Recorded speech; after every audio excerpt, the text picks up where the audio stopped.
সাইরা দেন কাকার মোবাইলে একটা রাখলাম আবার ফিরে ছাড়ুন।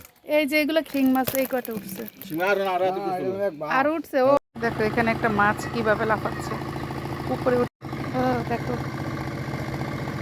মাছ ভালোই উঠছে। এরকম কাছে থেকে আমি মাছ ধরাটা দেখি নাই, তারপর নিচে গেলেও পারতাম, কিন্তু আমি ছাদে থেকে তুলছি।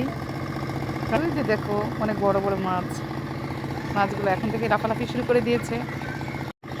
যে এখানে নাকি তেলাপিয়া আর শিং মাছ চাষ করা হয়েছিল। আমার দুলাভাই এখানে মানে লোক দিয়ে চাষ করিয়েছিল, তো এখন আজকে বলেছে যে মাছগুলো তুলে সব ভাই বোনদের ভাগ করে দিয়ে দিতে। ধরেছি দেখো ভাইয়াটা কিন্তু অলরেডি বড় একটা মাছ ধরে ফেলেছে। এটা কি মাছ জানি না, মনে হয় মাগুর মাছ। হ্যাঁ, অনেক বড় একটা মাগুর মাছ। মাটি নরম মাটি, তো মাটির ভিতরে মাছ ঢুকে যাচ্ছে। এখানে অনেক বড় বড় মাছগুলো লাফাচ্ছে। এখন আর তারা থাকতে পারছে না, কারণ পানি কমে গেছে। তো ওয়াও, কত বড় একটা শোল মাছ! কি মাছ, শোল মাছ না তেলাপিয়া মাছ তাই না? ওই যে দেখো অনেক উপরে উঠে গেছে একটা মাছ, উঠে উপরে লাফাচ্ছে। পুকুর পাড়ে দাঁড়িয়ে দাঁড়িয়ে অনেকে দেখছে মাছ ধরা, আর আমি ছাদের উপর দাঁড়িয়ে দেখছি মাছ ধরা।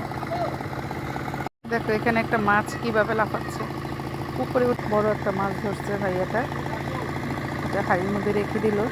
মাটি একদম কাদা কাদা, তো মাটির ভিতরেও কিন্তু মাছগুলো চলে যাচ্ছে। তাহলে হাত দিয়ে মানে চেক করে করে নিতে হবে।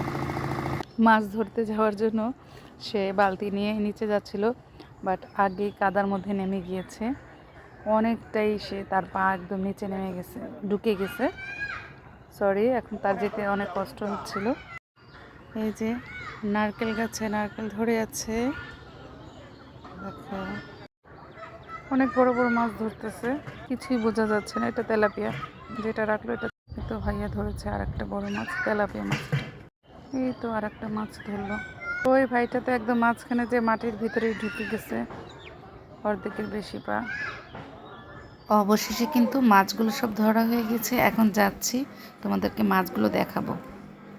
সাইরা দেন কাকার মোবাইলে একটা রাখলাম আবার ফিরে ছাড়ুন। এই যে এগুলো কি তেলাপিয়া সব না ওই যে শোল মাছ দুটা? শোল আছে কয়েকটা, তেলাপিয়া মাছ। সিং তো ধরি নাই আর আছে সিং ধরছি নি বলে কাল তেলাপিয়া মাছ ধরছি বাসা কটা। একটু লাড়া দেন তো, মাছগুলো একটু নাড়াচাড়া করো। ও দেখো কি সুন্দর করে লাফাচ্ছে মাছ। আরো কাকি গুইরালে খায়। মাছগুলো দেখো এখনো কি তাজা, কিভাবে নড়ছে। তাজা তাজা মাছ খেতে অনেক মজা। এগুলো নাকি ছেড়ে দিবে আবার, এই কয়েকটা পুকুরের মধ্যে ছেড়ে দিবে আবার, হয়তো যাতে হয় সেজন্য। শিং মাছ এই কটা উঠছে আর উঠছে। ও এটা একটা ভাগ, ও এখানে ভাগ হয়েছে।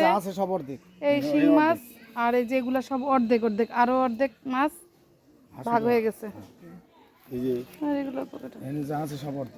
পুকুরের মাছ ধরার ভিডিওটা তোমাদের কাছে কেমন লাগলো অবশ্যই বলবা। ভালো লেগে থাকলে লাইক কমেন্ট শেয়ার দিয়ে পাশে থাকবা। আল্লাহ হাফিজ, টাটা।